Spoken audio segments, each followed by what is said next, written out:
Welcome to Pindar Poetry. We hope you learned something new. You start by opening Settings and tapping your name so you reach Apple ID controls. This is where billing lives.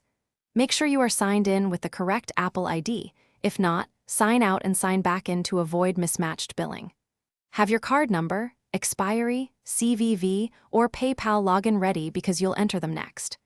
Once done, tap Payment and Shipping to view saved methods. This first action ensures you modify the live billing records tied to purchases and subscriptions immediately. Next, tap Payment and Shipping and choose Edit or Add Payment Method to change details. When adding a card, type the number, expiry, and CVV accurately because small typos cause declines.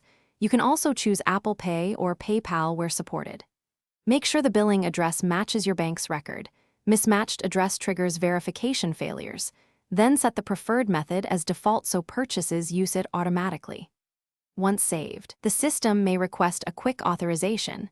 Approve that to confirm the change. Finish by verifying the change. Open App Store or Subscriptions to confirm the new billing method appears and upcoming charges list correctly. If an app purchase or subscription still shows the old method, sign out of your Apple ID and sign back in or restart the iPhone to force sync.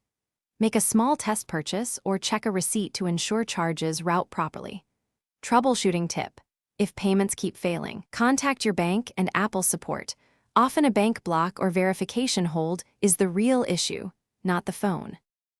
Thanks for watching. Consider subscribing if we helped you.